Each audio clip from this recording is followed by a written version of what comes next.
Un saludo, bienvenidos a una edición más de Pulso Empresarial, en pleno verano, en pleno puente. Desde luego estamos aquí al pie del cañón, como diría el otro, con nuestros invitados habituales. Don Carlos Pajares, director del Hospital Padre Meni, un saludo. Un saludo, muy buenas. Don Aurelio Sastre, presidente del Colegio Oficial de Agentes Comerciales, un saludo. Un saludo, muy buenas. Y vamos a tener un tema que hemos tocado algunas veces lateralmente, pero que tiene mucha importancia en el desarrollo de las personas, de la calidad de vida, del poder adquisitivo, y que, incluso con algún ejemplo que voy a poner, tiene muchísima miga y que está relacionada con el bienestar de las futuras generaciones. Informaba muy bien el diario Montañés esta semana que el sueldo de los jóvenes de Cantabria no llega para pagar la compra de una casa y las facturas, en algunos casos ni siquiera para pagar el alquiler. Decía el diario Montañés que de los casi 75.500 jóvenes que había en la región, solo 10.500 consiguieron independizarse. Esto está muy relacionado, y luego pondré el caso de una compañía, con la baja calidad de los salarios, que en algunos casos hacen que algunas personas tengan que trabajar en 2 trabajos, como conozco algunos casos, y otras que, a pesar de tener un salario, es imposible que puedan aspirar a comprar una vivienda y a vivir con dignidad, como ocurría hace 30 años, 25 años, incluso 20 años. Ahora es imposible. Esta es la ingeniería financiera que vivimos, que también no es un hecho solo de España, es también de Europa, pero que no nos puede llevar a ningún sitio bueno, porque lo que se está produciendo además es unas desigualdades sociales brutales. Cada vez hay más fortunas y cada vez hay más pobres. Este tema, que tiene su miga, pero tiene su miga ya, porque lo que hace de esta manera los gobiernos es hacer una sociedad dependiente y poco posibilidad de tener una independencia de pensamiento por depender de la subsistencia pública, pues es de una gravísima preocupación para los que amamos la libertad. Don Carlos Pajares. Bueno, y decía usted bien, los salarios son bajos, pero sin embargo los costes salariales son muy altos. Sí. No yo directamente, pero donde trabajo, que pagamos los salarios, yo soy consciente de que mis trabajadores cobran poco. Pero sin embargo el coste salarial agregado es muy alto. Vamos a hacer números, ¿un 40 o un 35 más? Más, yo creo que ya está por encima, de media en los salarios bajos, estoy hablando de los salarios bajos, más bajos, está entre el 35 y el 40. Añadir un 40% sobre el salario total. Sí, por supuesto, muy por encima, de media. O sea, eso ya es de por sí. Más luego, además, si le añadimos los costes que van también originados con el absentismo, las veces que hay que sustituir a los trabajadores, el coste todavía se amplía mucho más. Con lo cual, mantener ahora mismo el coste salarial de un trabajador es para el empresario muy grande. Lo cual no quiere decir, como usted bien decía, que el salario sea suficiente. Los salarios son muy bajos y además el coste de la vida ha subido mucho. La inflación está haciendo un gran daño. Aquí ya hemos comentado en una ocasión cómo nuestros padres eran capaces, no con 2 salarios como suele suceder ahora, que trabaja la mujer y el hombre y aportan 2 salarios y aún así se ven con estrecheces y con muchas dificultades. No hace demasiado, como digo, mi padre con un solo salario, porque mi madre trabajaba en la casa pero no tenía una aportación económica que llevar al núcleo familiar, mi padre pagó su casa, pagó su coche, pagaba las vacaciones, y mi padre no era precisamente un hombre, tenía un salario medio de aquella época. Y luego tuvo la posibilidad de se compraban incluso el pisito o arreglaban la casa en el pueblo. Eso para ahora... Eso era el estado de bienestar, no esto de ahora. Eso era el estado de bienestar. No, sí. Ahora lo que iba a decir, pero es que a eso tenemos que llevar aparejado a ese salario pequeño para el trabajador medio español. Dices, bueno, pues si el salario, mi poder adquisitivo con ese poco salario es suficiente, pero es que encima los precios siguen subiendo, el coste de la vida, también por los impuestos a los que están sometidos los productos, son tan altos que tu salario es pequeño y el coste de la vida es inusitadamente alto. Don Aurelio, es un tema que tiene mucha amiga. Hombre, es claro que Yo voy a poner un ejemplo. tiene. porque aquí en Cantabria en esto somos los primeros.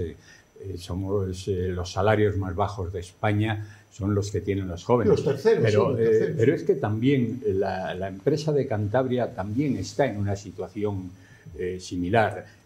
No hay hay poca industria, hay muy poca industria, que es generalmente la que genera mejores salarios, empleos de mejor calidad y pueden pagar más, sino que estamos muy centrados en los servicios. Pueden ser los servicios de hostelería, que la hostelería, salvo unos pocos, pues también vive una situación muy precaria, es pequeña hostelería, puede que los hoteles, pero claro, hay épocas en que esos hoteles tampoco resultan muy rentables porque el verano, pues aquí sabemos, o la época alta es corta y se tienen que pasar el año esperando a que llegue esta época. Los salarios son bajos, los más bajos de España, pero los costos de la vida está a niveles muy altos. Por ejemplo, ahora, hoy yo lo estaba viendo en el diario Montañés, que ha aumentado en Cantabria en este mes el costo de la vivienda un 17%. El número por ejemplo, de madrileños que están comprando aquí, que es impresionante, claro, más demanda. Porque hay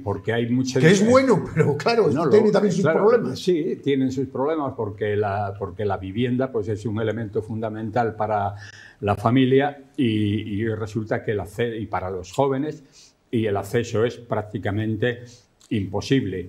¿Qué futuro le queda al joven de Cantabria?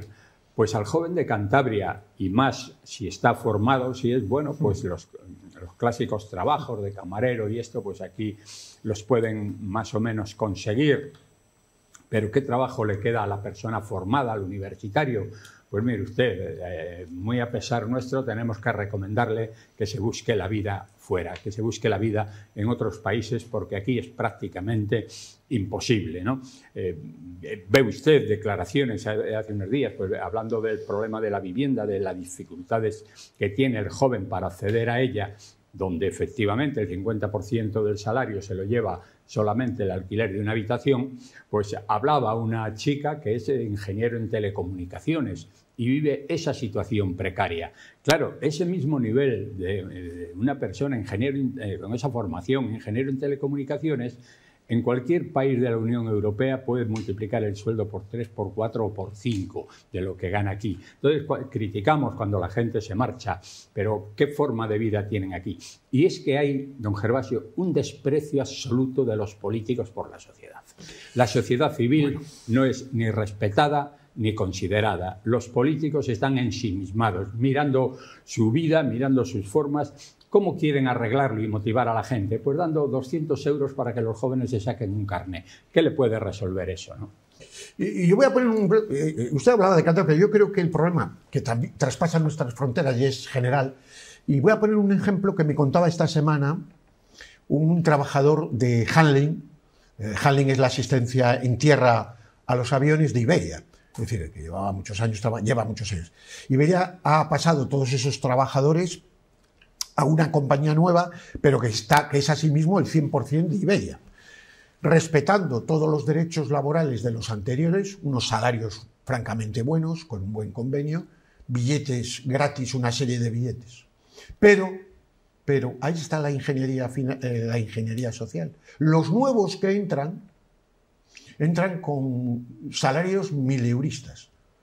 Es decir, para ocupar el mismo puesto, los nuevos. Y no tienen derecho a billetes, es decir, que igual cobran 1.200 euros, si meten horas algo más. ¿Qué pasa en los grandes hubs? Pues que los nuevos no dan abasto, se quieren marchar, porque encuentran otros trabajos. Claro, los sindicatos aceptaron eso porque todos los que estaban han mantenido las mismas condiciones. Pero lo que se está elaborando eso sí que es un dumping social. Es decir, llevamos unos años en España, y no solo he puesto este ejemplo porque es muy claro, en el que las empresas, lejos de competir porque el producto sea mejor, lo han hecho con la complicidad de los sindicatos a través de un dumping social. Porque en el fondo los sindicatos lo que están es a sus subvenciones, lo que les diga el gobierno de turno. Mañana llega un gobierno de centro derecha, les da bien de pasta y se callan y no dicen nada. Esa es la realidad. Entonces, Esto es de sentido común, se está deteriorando. Este ejemplo, que son cientos y cientos de puestos de trabajo, por ejemplo, un aeropuerto como Málaga, pues claro, en verano tienen que contratar muchísima gente y hay gente que se marcha, claro, porque gano 1.200 euros en Málaga desplazados, soy jóvenes, mientras el que está haciendo la misma labor igual gana 2.400 o 2.500, no sé si me entiende, más tiene derechos sociales de todo tipo.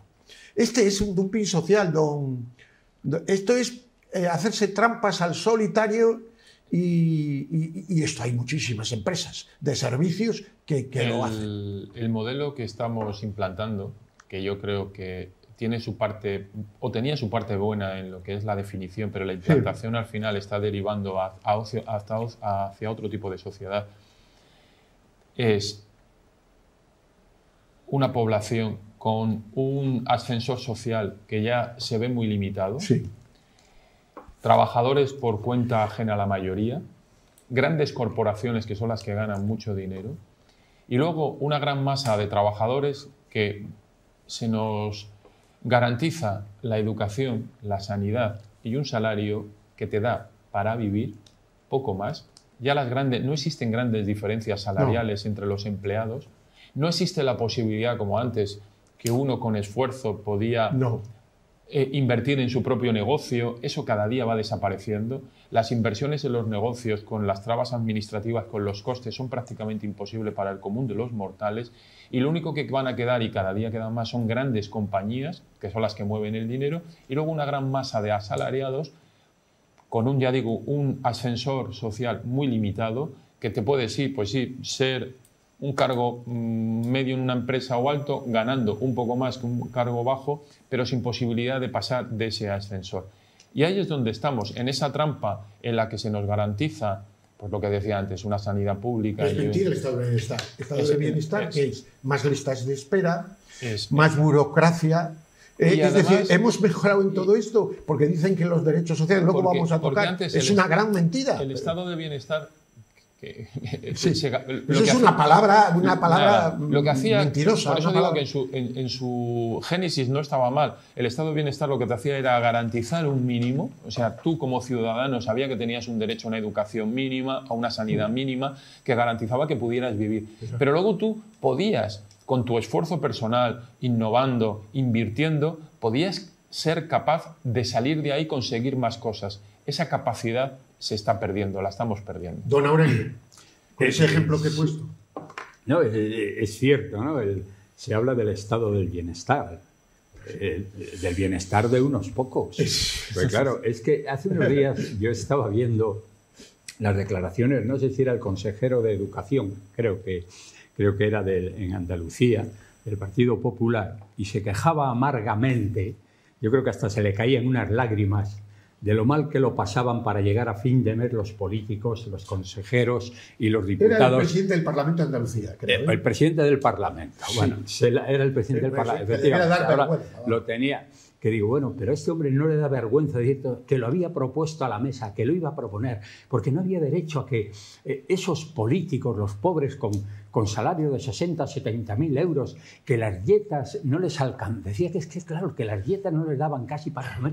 Digo, pero vamos a ver, el descaro de los políticos, por eso digo yo que no hay un respeto de los políticos hacia la sociedad. Porque el pueblo se lo consiente. Porque vamos a ver, si ellos son los que dicen que está muy bien un salario de 1.200, de 1.300 euros para un trabajador, tienen la desvergüenza de decir que ellos con 6.000 o 8.000 no pueden vivir. Pero bueno, ¿qué descaro es este? Yo creo que la sociedad tiene que empezar a ser muy crítica y a rebelarse contra ese cinismo y esa caradura de estos políticos que le dicen a usted lo que tiene que ganar y que le tiene que sobrar con eso, y además le ponen impuestos, le echan multas, porque claro, usted ve la desproporción. Es que hoy una multa simplemente porque se pase el tiempo de una ola resulta que es el 10% de su salario mensual, ¿no? Y decía don Carlos que efectivamente que hay costos sociales muy importantes, pero bueno, ya eso ha sido siempre, ¿no? Ese 30-40% que paga la empresa, además, eso es un impuesto aparte, y se supone que eso debería contribuir de una manera definitiva a unos buenos servicios sanitarios y de jubilación y de todo esto, porque efectivamente es una cifra importante. Y dejaba entrever que casi cuando se le da ese dinero al trabajador, casi se hace pidiéndole perdón, porque no se le puede dar mucho más. Es lo que decía yo de lo que pasa aquí en Cantabria. Si solo tenemos servicios, que es la hostelería, que es la sanidad, que son servicios bancarios, servicios de asesoría, servicios y tal, todo eso funciona al ralentí, funciona a muy pocas revoluciones. Si usted compara el nivel de todos estos servicios, los de Cantabria con los del resto de España, se hablaba del dumping social. Es un dumping social, claro. Claro, es que es así. Los servicios son mejores en todos estos lugares. La gente de la sanidad puede vivir mejor. Tal. Entonces, ¿qué pasa con los políticos? ¿Son viables autonomías como la de Cantabria? Es lo que a veces, bueno, así, tan independientes, no es cuestionarlas, pero es que ya los costos son, yo creo que insoportables. Se debieron empezar a cuestionar por los resultados. Lo que pasa es que se ha creado una clase política y ya periodística que no lo consentiría. Y que en buena hay medida, mucha, claro, perdón con la expresión, como se llama, mamandurria se llama eso. Claro, y que en buena medida ha perdido pero un poco... el problema, don Aurelio y don norte. Carlos, no está solo aquí. Por eso hay que ver con perspectiva, ¿no? Porque en la Unión Europea hay un grupo, iba a decir de políticos, no lo digo personalmente tratando de eso, descerebrados desde el punto de vista político, ¿no? Normas y normas y normas absurdas. Ya dice, imponen una nueva normativa. Las empresas publicarán los sueldos por género. Pero vamos a ver, sea hombre o mujer, la persona tendrá una valía o una categoría y tienen los mismos derechos que los consagra la Constitución española y las constituciones europeas, por eso son democráticas, iguales. ¿Por qué se tiene que hacer una discriminación positiva en un sentido o en otro? Oiga, si hay algún tipo de discriminación, están los tribunales. Esto todo es un tema de volver loca a la sociedad, ingeniería financiera. Por eso, y yo lo tengo cada vez más claro, el gran asunto está en Bruselas, y hay que tratar de derribar, y digo sí, derribar políticamente y legalmente, a estos burócratas de una puñetera vez, a través de las urnas, legalmente. Y no hay que cesar, y no hay que dejarles un palmo, porque ya están llegando a unos niveles de locura realmente espantosos.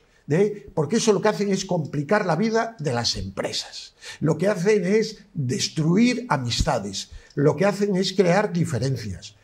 Lo que hacen es crear problemas artificiales. En definitiva, hacer daño de manera increíble sin beneficiar realmente a la mujer. Que eso está así de claro. Porque luego, cuando hay casos concretos, miran hacia otro lado. Y sobre todo que son casos del al lado que a ellos le... ¿Ve usted a las feministas protestar con lo del expresidente de Argentina? ¿Ven ustedes a las feministas protestar la opresión a la mujer en Irán? Que es algo horroroso. Todo es un montaje y una utilización de estos abusos para dividir y crear problemas en la sociedad. Y el que no lo quiera hacer ahí está engañado. Don Carlos. Pues, es que a usted, por ejemplo, cuando tenga que hacer, ahora decir, pues si es enfermero, tanto, si es enfermera, tanto, si es médica... ¿Pero qué es esto? ¿Pero qué es esto? Vamos a ver, la ley de la oferta y la demanda, el mercado es inexorable con todos. Yo lo veo, por ejemplo, ahora mismo, uno de los colectivos que cada vez está muy feminizado. Cada vez hay más médicos mujer que médicos hombre. Y muy buenas médicas. Sí, por supuesto. Pero lo que quiero decir, y el mercado ahora mismo está a la tendencia al alza en los salarios de los médicos y no tiene nada que ver porque haya más mujeres que hombres. Ese es el mercado. Ganan lo mismo. No, ganan lo mismo. O sea, esas diferencias salariales existen. Sí es cierto que la mujer puede tener alguna dificultad cuando quiere ser madre. Bien. Pero generalmente lo que uno ve, y esto es una cuestión que tiene que ver con una cuestión social y una cuestión personal, que muchas madres renuncian pero voluntariamente. De manera voluntaria, o sea, no existe en ese sentido... Yo conozco a gente que ha renunciado voluntariamente a ascensos por querer criar a sus hijos. Pero eso es un ámbito de libertad. Pero, por ejemplo, eso también pasa en otras escalas, por ejemplo, en las Fuerzas Armadas, en los cuerpos de seguridad del Estado. Ahora se produce muchas veces, renuncias a los ascensos para que tu mujer pueda seguir trabajando, tu cónyuge pueda seguir trabajando en la zona y no se tenga que desplazar o perder el trabajo porque tú... O sea, esas renuncias familiares se producen y se han producido siempre. Pero que ahora mismo se pueda decir que existe una discriminación respecto a la mujer a nivel salarial, si la hay y se demuestra... Pues bueno, para eso están los tribunales, pues que puede haber algún caso, pero que eso suponga un agravante, sobre una situación totalmente injusta e ilegal. Y eso sí habría que hacerlo. Que es verdad que la maternidad puede suponer un hándicap. Bueno, pues ahí es donde tienen que entrar las administraciones públicas para ayudar a las empresas, ayudar a las familias, que tampoco lo hacen realmente. Yo digo, todo lo que se puede hacer con las madres para que puedan criar bien a sus hijos y que hay que ayudar a esa empresa para que pague lo que sea, etcétera, me parece fenomenal. Ahí es donde hay que hacer un esfuerzo. Lo mismo que con la natalidad. Las familias numerosas, que es mi caso, no tenemos ningún tipo de ayuda. No, porque están en la política contraria. Por eso digo, más que estas cuestiones, lo que habría que fomentar, como usted bien dice, es que la mujer pudiera seguir realizando su actividad laboral sin que la maternidad supusiese para ella un menoscabo, y también fomentar la natalidad, que es necesaria económicamente para el futuro de las pensiones, por ejemplo. 2 minutos, don Aurelio. Bueno, yo creo que hay que hacer una crítica radical y además, sobre todo, la deberían hacer, lo debemos hacer toda la sociedad, pero las mujeres particularmente, las que de verdad sienten el feminismo. Porque una cosa es el feminismo, no, la defensa de la mujer, reivindicación, la defensa, la igualdad de la mujer de una manera racional y además reconociendo la evolución que hoy la universidad, pues hoy hay una mayoría de mujeres que estudian y que estudian carreras técnicas. Yo, por ejemplo, tengo 2 hijas, pero ya de hace muchos años las 2 tienen carreras técnicas, ingeniero y economista. O sea, quiero decir que las carreras no lo han inventado el feminismo político. No. Que ese es el gran mal de esta sociedad, el feminismo porque político. Tiene otras intenciones. Ese que tiene montado un gran negocio con ese feminismo. Y tenemos ejemplos dramáticos que solo evidencian, y puede ser la punta del iceberg, y puede ser un detalle, pero no es puntual. Son cosas que están bastante generalizadas. Ayer la directora general de Igualdad, del Ministerio de Igualdad, resulta que se ha montado un negocio con su pareja. Ah, la que expulsaron, quitaron o así. Bueno, no sé si la han quitado, pero no, la ministra decía, bueno, vamos a esperar a aclarar la situación porque había accedido a 60 contratos del gobierno y estaba haciendo pues un gran capital con el negocio del feminismo, ¿no? O sea, que quiero decir, y contra eso sí están las feministas de siempre, que yo creo que son mucho más racionales y además reconocen la situación actual, donde hoy la discriminación pues no es, o sea, hoy se denuncia la discriminación y lo resuelven inmediatamente porque no es ni legal ni socialmente admisible. Hoy la mujer, yo creo que no está discriminada. Usted ahora va a un hospital y se encuentra que hay muchas más mujeres que hombres, y además con los máximos niveles. Hoy en Valdecilla pues tiene una directora médica, tiene tal, pero además en todas las profesiones son absolutamente competentes, funcionan muy bien, no tenía sentido ninguna discriminación, que yo creo que no ha existido tanto como se dice, cuando el puesto de trabajo y el cargo es el mismo, porque quizás a veces lo que se viera que eran puestos diferentes con distintos baremos, ¿no? Pero vamos, que hoy la discriminación yo creo que se da muy poco. Otra cosa es lo que decía don Carlos, ¿no? Las situaciones cuando se produce un embarazo en una empresa de 2 trabajadores o 3, pues claro, que está en situación precaria. Hay que ayudar a esa empresa y a esa persona, para que esa persona tenga... Hacer que recaiga esa situación sobre el empresario que ya malvivía y hay que ayudar, eso está para llegar, como se suele decir, a fin de mes. Pues una situación de esa... Seguridad social gratis tenía que ser, una ayuda por hijo, en fin. Tiene que haber un abordaje. Quiero un minuto cada uno, porque es un tema que yo vengo pensando. Yo observo que el señor presidente del gobierno se ha ido ahora a la Mareta, otros 15 días, y me pregunto si es ético y si se puede ser ilegal que un presidente del gobierno que tiene un gran salario tengamos que pagarle las vacaciones, tendremos que pagarle la seguridad, me supongo, pero las vacaciones, ¿dónde está escrito? ¿Hay algún sitio donde está escrito que hay que pagarle las vacaciones al presidente del gobierno? No digo este, sino los anteriores. Yo recuerdo la señora Merkel. Sí, que iba a un hotel a Lanzarote o a Tenerife y se lo pagaba él, menos las escoltas. No, claro, iba con su marido. Los escoltas es lógico y normal. Lógico. Eso, por supuesto que sí. Es que esto es escandaloso. A mí me parece escandaloso que ya un presidente, que es todo gratis total, le paguemos el avión para que vaya a Lanzarote, allí en un palacio con todos los sirvientes que tiene, que se ha modificado y que nadie diga nada. A mí me parece que eso tenía que ser a costa de su salario. Oiga, me lo descuentan tanto de vacaciones, etcétera, etcétera, etcétera, etcétera. Pero ¿esto qué país es este? Yo no encuentro ninguna legislación que recoja esto. Igual existe, igual existe. Me voy a enterar. Don Aurelio, un minuto también. Pues mire usted, don Gervasio, toda esta gente es la vocación aristocrática de todos los socialistas. Hoy se decía que, lo decía Miguel Hernández, ¿no? Sí. Que dice, ¿por qué la guerra civil, decía él, por qué la perdieron? Pues porque quisieron saltar de clase, quisieron ser lo que habían sido los otros en la época anterior, se convirtieron en señoritos, ¿no? Bueno, quiero decir que ese salto también lo denunciaba Guerra, el salto de clase. En el momento que adquieren unos niveles o que están en una situación, quieren obtener los máximos privilegios y formas de vida. Yo creo que hay eso, una vocación aristocrática de esta gente y quiere marcar la diferencia. Y se sienten muy bien. Está feliz el presidente del gobierno con sus servidores y con toda esta viviendo en un palacio, ¿no?